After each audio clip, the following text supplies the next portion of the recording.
राजस्थान के डूंगरपुर जिले से अब तक का सबसे बड़ा साइबर फ्रॉड सामने आया है, जिसमें करीब 500 आदिवासी छात्रों और उनके परिवारों के नाम पर फर्जी बैंक खाते खोलकर करीब 1800 करोड़ रुपए के संदिग्ध लेन देन किए गए हैं। आप ठीक सुन रहे हैं, 1800 करोड़ रुपए के संदिग्ध लेन देन। इस संबंध में छात्रों ने सांसद राजकुमार रोत को ज्ञापन सौंपा, जिसके बाद उन्होंने केंद्रीय वित्त मंत्री और पुलिस महानिदेशक को पत्र लिखकर उच्च स्तरीय जांच और दोषी बैंक कर्मियों पर कार्रवाई की मांग की।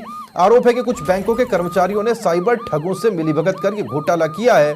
पीड़ितों के प्रति पुलिस रवैये पर भी सवाल उठाए गए हैं। राजकुमार रोत को यह ज्ञापन सौंपा गया और राजकुमार रोत सांसद खुद मेरे साथ जुड़े हुए हैं फोन लाइन पर, उनसे बात करने की कोशिश करते हैं। रोत साहब, बहुत स्वागत है आपका। ये 1800 करोड़ तो बहुत बड़ी राशि है, ये हुआ कैसे, क्या पता चला, क्या संज्ञान में आया आपके? देखो, ये लंबे समय से छुटपुट कार्रवाई होती रहती है। जैसे जैसे कई बार पुलिस के संज्ञान में आता है, पुलिस प्रयास भी करती है, लेकिन कई बार लिफापोती भी हो जाती है। ये मेरे पास कुछ छात्रों मेरे पास आए और उन्होंने बताया कि आज से 2-3 साल पूर्व बैंक कर्मी द्वारा कॉलेज के अंदर जाके, कॉलेज में अब डूंगरपुर एसबीबी जो गवर्नमेंट कॉलेज है, जहाँ पर 7,500 बच्चे रेगुलर पढ़ते हैं और नॉन कॉलेज मिला के 15,000 के स्ट्रेंथ है। तो इतना बड़ा कॉलेज परिसर में जाके उस बैंक कर्मी जो सुविधा पे या जो भी लगा था, उसने जाके बताया कि नई बैंक खुली है, कॉलेज के पास में है, आपको ये सुविधा दी जाएगी, बैंक के द्वारा आपको लोन दिया जाएगा। इस तरह से अनेक प्रलोभन देके इन बच्चों से दस्तावेज लिए, उनके आधार कार्ड, वोटर आईडी या पैन कार्ड जो भी, और पैन कार्ड बनाने का भी सर बैंक वाले ने पैन कार्ड बना के दिया, बता रहे हैं। ये एक बहुत बड़ा गिरोह है। प्लानिंग के तहत ट्राइबल इलाके के बच्चों को शिकार बनाया है और इन बच्चों के दस्तावेज लेके उस बैंक के अंदर खाते खोले गए। इन बच्चों से दस्तावेज लेके ही दूसरी जगह अटेस्टेड शुदा दस्तावेज ले लिए थे, तो सिम भी ली गई। तो बच्चों के खाते खोल के उनकी ही नई सिम लेके उसमें अटैच करके और ये अकाउंट है बाहर बेचे गए हैं। और इन अकाउंटों के अंदर मैक्सिमम मतलब कहे कि औसतन 60 से 70 लाख रुपया एक अकाउंट के अंदर पैसा आया, बच्चों का जो कहना है, और कुछ बच्चों ने स्टेटमेंट भी निकलवाए। तो बच्चों के पास कुछ पैसा आया कि नहीं आया, या फिर बच्चों को तो पता ही नहीं था कि हमारे नाम से अकाउंट खुला है। अच्छा, मतलब बच्चों को शिकार बनाया, बच्चों से दस्तावेज लेके बैंक कर्मी और जो साइबर ठगी के लोग हैं उन्होंने मिलीभगत करके उनकी सिम ली, लेकिन उनको सिम भी नहीं दी। बच्चों को ये भी नहीं पता है कि हमारे नाम से अकाउंट था, बच्चों को ये भी नहीं पता कि हमारे नाम से कोई सिम ली गई, यानी ओटीपी भी वहीं आता होगा फिर उन्हीं के पास। हाँ, तो ये जो गिरोह था उन्होंने अपने पास सिमें रखी, तो ओटीपी या जो भी था, एटीएम सारा एड्रेस वेड्रेस भी उन्होंने उनके हिसाब से दिया होगा। बच्चों को तो 3 साल बाद, आज भी कई ऐसे बच्चे हैं जिन बच्चों को पता ही नहीं है कि मेरे नाम से ऐसा हुआ है। जैसे जैसे कोई शिकायत कर रहा है, पुलिस में परिवार दर्ज हो रहा है, पुलिस तफ्तीश कर रही है, ऐसे ऐसे बच्चों को पता चल रहा है कि हमारे सामने ऐसा हुआ है।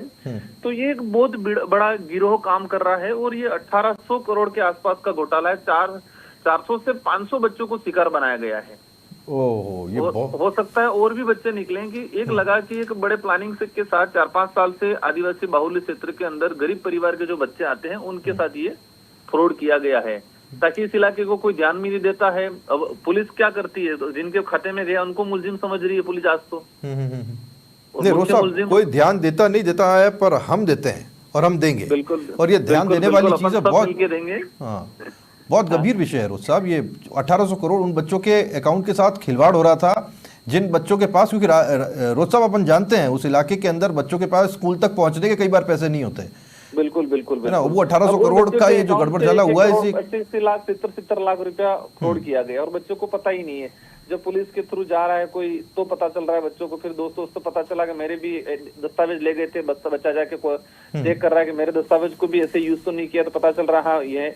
तो इसमें बैंक कर्मी भी कई इन्वॉल्व हैं, ऐसा लग रहा है, क्योंकि बैंक कर्मी खुद गए थे वहाँ कॉलेज के अंदर परिसर में दस्तावेज लेने के लिए। और ये भी जानकारी में आ रहा है कि जो मुख्य जो गिरोह है वो है यहाँ का आसपास का, लेकिन वो विदेश में शिफ्ट है और वहां से पूरा गिरोह चलाते हैं ये। आपने इस बारे में किसी पुलिस अधिकारी से बात की या उन तक मेरी जो संबंधित जो आईओ अधिकारी हैं उनसे मेरी बात हुई। उन्होंने भी कहा कि ये बहुत बड़ा गिरोह है, उसके तहत तक जा रहे हैं। लेकिन अभी तक जब तक स्टेट लेवल के जो अधिकारी इसमें इन्वॉल्व होके एक टीम बना के रिसर्च नहीं करके उसका खंगाल नहीं करेंगे तो मुख्य गिरोह कभी हाथ में नहीं आएगा, क्योंकि वो विदेश से ऑपरेट हो रहा है, ये जानकारी आई है। ठीक है। और जो बैंक कर्मी था वो भी फरार है, जो सिम देने वाला जो था वो भी फरार है।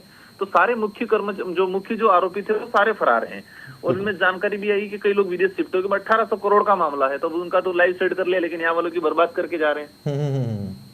बिल्कुल, बहुत गंभीर ये मामला हो जाता है रोज साहब। अच्छा, फिर आपकी जयपुर में पुलिस के आला अधिकारियों से कोई बात हुई है कि इस मामले को किस तरह से आप आगे परस्यू करने वाले? डीजी साहब से कांटेक्ट करने का आज किया था, लेकिन अभी संपर्क नहीं हो पाया है। मैंने हालांकि उनको मेरा जो पत्र है वो उनको मेल कर दिया है, और मैं प्रयास करूंगा कि मैं स्वयं व्यक्तिगत मिलूंगा और कुछ बच्चे जो है उनको भी साथ ले जाके मिलूंगा, क्योंकि बच्चों को अब पता चला कि हमारे नाम से 3 साल पहले खाता खुला है और उनके खाते से 1-1 करोड़ रुपया, 1.5 करोड़ रुपया का फ्रॉड हुआ है।